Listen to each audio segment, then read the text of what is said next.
Welcome back to the deep dive. You know the mission. Complex stuff, distilled fast. Today, we're taking a final look into linguistic anthropology. We're exploring those subtle, often kind of hidden links between sound, language change, and culture. Right. Think of this as covering some key mechanisms that really tie everything together. Stuff we've touched on before, but now we're zeroing in. We're talking sound symbolism, how languages change, that's historical linguistics, and even why people try to invent artificial languages. Yeah, and it all kicks off with that great Wittgenstein quote, doesn't it? Language is a part of our organism and no less complicated than it. Exactly. It frames the whole thing. Language isn't just some tool we invented. It's deeply embedded, complex, organic. You can't just engineer a perfect, unchanging version. Okay, so if it's organic, where do we start? You mentioned sound symbolism, the idea that sounds themselves have meaning. Isn't language supposed to be arbitrary? Well, yes and no. The core idea is arbitrary signs, but research suggests there's more to it. Language structure seems to encode these sort of hidden categories. There often is an unconscious link between the actual sounds, the phonemes, and the concepts they stand for. That's sound symbolism. Okay, so how did researchers figure this out? Is there solid proof? Oh yeah, the classic work is Roger Brown's from 1970. Really fantastic stuff. He set up this experiment. He got native English speakers, right? Yeah. And he gave them pairs of antonyms, opposites from a totally unrelated language. Think words like ching and chung. Okay, so words they'd never heard from a language they didn't know. Exactly, no context. Then he asked them to match these to English opposites, like light and heavy. And what happened? I mean, you'd expect maybe 50-50, just guessing. That's what you'd think. But they got it right about 90% of the time. 90%, wow, just based on the sound. Purely the sound. It was a huge finding. It strongly suggested something beyond just arbitrary learning. So what was the key? What sound difference made them pick correctly? Brown called it primitive phonetic symbolism. Basically, words with front vowels like that high, bright eyes in ching, they just feel lighter. They associate with smallness, lightness. And words with back vowels like the deeper U or in chung, they feel heavier, bigger. There's a perceived link. Huh. And does this pop up elsewhere? Not just light and heavy? Yeah, another linguist, Morris Swadesh, he noticed something similar with space. He found that across tons of languages, those front vowels, I and E, often show up in words meaning nearness. Like in English, this here, it. Okay. While the back vowels, A, O, U, tend to show it in words implying distance. Like that, there, you. And you see this even in languages that aren't related at all. Like you mentioned Chinook, Fur, Thai. Right. Languages with totally separate histories. It suggests there might be universal, maybe even physiological reasons. Physiological, how so? Well, think about where you make those sounds in your mouth. For front vowels like I, your tongue is forward, near the front. It's like a physical signal for near. For back vowels like your tongue pulls back, away, signaling distance.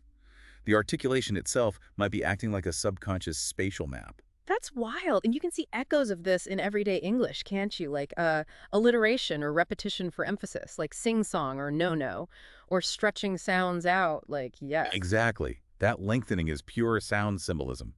Or using intonation, no way. Comics use it all the time. Zap, pow. Onomatopoeia like bang, swish, plop. Even just loudness versus whispering conveys meaning beyond the words. And it works for consonants too, right? Not just vowels. Definitely. Take sounds called continuants, like the fled cluster. Think about words like flow, flee, fly, flood. They all suggest smooth, continuous movement. That flow note sound itself is quite smooth to produce. Right, versus something like DL or KL. Those feel more abrupt. Exactly. Those are obstruents. They often appear in words about blocking or sudden stops. Block, blast, clutch, click. You can almost feel the interruption in the sound itself. Okay, this is making sense. It's like the physical act of making the sound gives it a certain quality. And then there's the social layer, socio-phonetic symbolism. This is huge. It's where we use tiny sound differences, what we perceive as an accent maybe, or how someone pronounces a vowel to signal social things. Class, where you're from, education. Ah, so we're judging people based on phonetics almost instantly. Pretty much. We categorize speakers constantly based on these subtle sound cues. It's deeply ingrained. Okay, so sound has this intrinsic layer of meaning, tied partly to how we physically produce it. And that production involves effort, which probably changes over time. Precisely. And that brings us neatly into historical linguistics, the study of how languages change, how they evolve. Early linguists developed the comparative method. They looked for cognates, words in related languages that clearly came from the same source, like English father and German Vater. And they use these cognates to work backwards, right, to reconstruct the parent language. Yeah, they tried to figure out what the original mother tongue, Proto-Indo-European or PIE, must have sounded like. Initially, they thought Sanskrit might be closest to those original sounds. But how could they be sure their reconstruction method actually worked? It sounds kind of theoretical. That was the key question. So they used the Romance languages, French, Spanish, Italian, etc., as a test case. Why? Because we know the parent language, Latin. It's documented. Ah, clever. So they could check their work against the known starting point. Exactly. Take the Latin word noctm, meaning night. Look at that no-key sound cluster. The gay sound is made way in the back of the throat. The et is up front by the teeth. That's a big jump. Physically effortful. Okay, so it's awkward to say. Right. So speakers in different regions found different ways to make it easier. In Italian, noct became note. That no-t became tt. That's assimilation. The K just became more like the T next to it, easier flow. Okay, assimilation. One sound changes to be like its neighbor. What about French? French went a different route. It became uake. The K sound essentially turned into a vowel-like sound, becoming it. That's called vocalization. It softens the transition. And Spanish? Spanish merged them. Nones, nocia, became nosh. That T sound, like in church, that's palatalization. The two sounds kind of blend into a new single sound made in the middle between where T and T were made.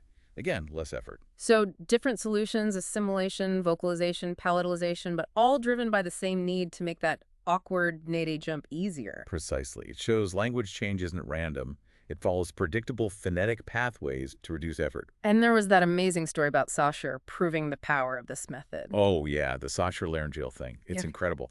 Based only on patterns and anomalies he saw in reconstructed PIE words, Saussure proposed there must have been a sound, maybe like an 8 sound, a laryngeal in the original language. He had zero direct evidence. It was purely theoretical, based on making the reconstructed system consistent, like finding a missing piece in a puzzle based on the shapes around it. That sounds incredibly abstract, like linguistic detective work. Totally. And everyone thought, okay, interesting theory, but unprovable. Until 1927. What happened in 1927? Archaeologists unearthed ancient Hittite texts. Hittite was an old Indo-European language. And guess what they found? Don't tell me. The missing H sound. Right there, documented. Exactly where Saussure's theory predicted it should be based on its effects on neighboring vowels. It was, just stunning validation for the whole comparative reconstruction method. Wow, that really seals it. Language change is regular, predictable, and maybe driven by laziness. Yeah. Well, linguists call it the principle of least effort, or PLE. Yeah, basically, the idea is that the physical act of speaking, the parole as Saussure called it, constantly shapes the underlying system, the lang.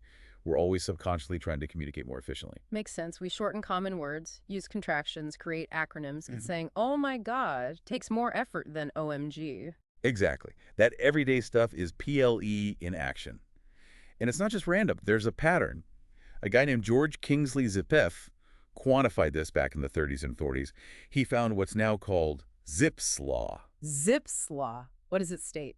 There's a really strong inverse correlation between how often a word is used and how long it is, measured in phones or sounds. So the words we use all the time, the on is, they're super short.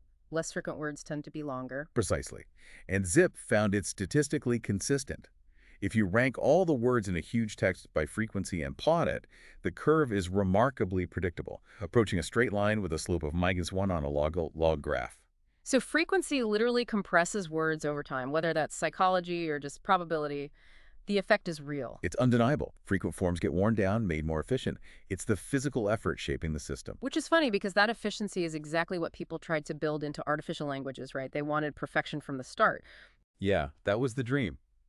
People like René Descartes, way back in the 1600s, had this noble idea. If we all spoke one logical, simple language, maybe we'd stop fighting. Eliminate the US versus them that different languages can create. Promote universal goodwill through universal grammar. Something like that. There were attempts like Volapük, but the most famous is probably Esperanto. Ah, yes, Esperanto. Invented by Zamenhof, one who hopes. Right. He based it on Indo-European roots, but made the grammar super regular, like all nouns end in O, all adjectives in A. Simple, logical. But did it work? Did it stay simple and logical? Well, here's the kicker, the irony. Even within the first generation of speakers, Esperanto started doing what natural languages do. Oh no, don't tell me. Yep. It started developing dialects, variations. Mm. It started changing according to principles like, well, the principle of least effort. So you can't escape it. Even if you design a language perfectly, human use introduces variation and change. It really is organic. It absolutely is. Which brings us to the last piece. Why do languages have the words they do? Why do they have gaps? Conceptual gaps, like things we don't have a word for. Exactly. Studying artificial languages, or even fictional ones like Tolkien's Elvish or Klingon, kind of highlights what's missing in our own natural languages. Lewis Carroll did this brilliantly with Jabberwocky, didn't he? Perfectly. Words like brillig or slithy, they sound like they should be English words. They follow the rules, the morphology, but they're nonsense. But your brain immediately wants to give them meaning. It feels like there should be a word for whatever slithy is. Right. It highlights concepts. English just doesn't have a single neat word for, like, we call the indentation on the bottom of a wine bottle, or that feeling of wanting to sneeze, but it won't come out. We lack specific words. Why? Why leave these gaps? Simple answer. Cultural need. Language is pretty economical.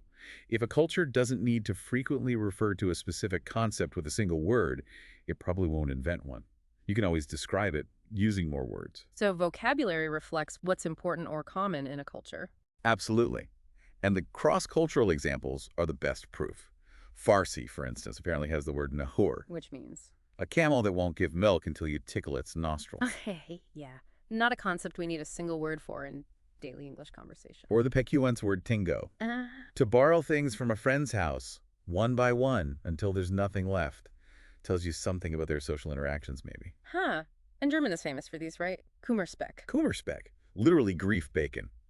The excess weight you gain from emotional overeating, genius. We all know the feeling, but we don't have the single word. We absolutely need that word. I also need a word for the specific dread when your phone battery hits 4%. That's a modern gap. See, you're identifying a gap based on current cultural reality. Language is constantly playing catch-up. Think about early 2000s slang, like chick speak. Terms like gaiatus, a break from dating guys. Or emailing, obsessive emailing, or online stalking. New behaviors, new technologies, they create needs for new labels. Language adapts. Okay, let's pull this all together then. We've seen sound symbolism, that deep link between sound and meaning. Driven partly by physiology. Then historical linguistics, how languages change predictably, often following that principle of least effort, Zipf's law. Right, the constant drive for efficiency shaping the system. And finally, conceptual gaps, how vocabulary reflects cultural necessity. We only invent words for things we need to talk about regularly. Exactly. So the big picture, analyzing language is like, well, like solving this incredibly complex puzzle. We can describe the pieces, phonemes, morphemes, syntax, and how they fit. We're getting really good at the how. But the ultimate question, the why language exists at all, why this amazing, complicated organism evolved, that's still a profound mystery. But anthropologically speaking, the diversity we see isn't random noise, it's variations on a theme. That's the key takeaway. All these different languages, they represent different toolkits, different ways humans have found to solve similar problems. Classifying reality, communicating complex thoughts, building societies. The fact that we can classify and reclassify reality in so many different ways just underscores that underlying shared human capacity. We're all tackling similar challenges. Different solutions, same fundamental human cognition. And that capacity for variation and change is what keeps language alive, dynamic. It has to be. It adapts or it dies. So, final thought for everyone listening. If language fills gaps based on need, what's a gap in your life right now? What concept, feeling, situation desperately needs its own single perfect word? What's the Kummerspeck or gaiatus for today? Mull that over until our next deep dive.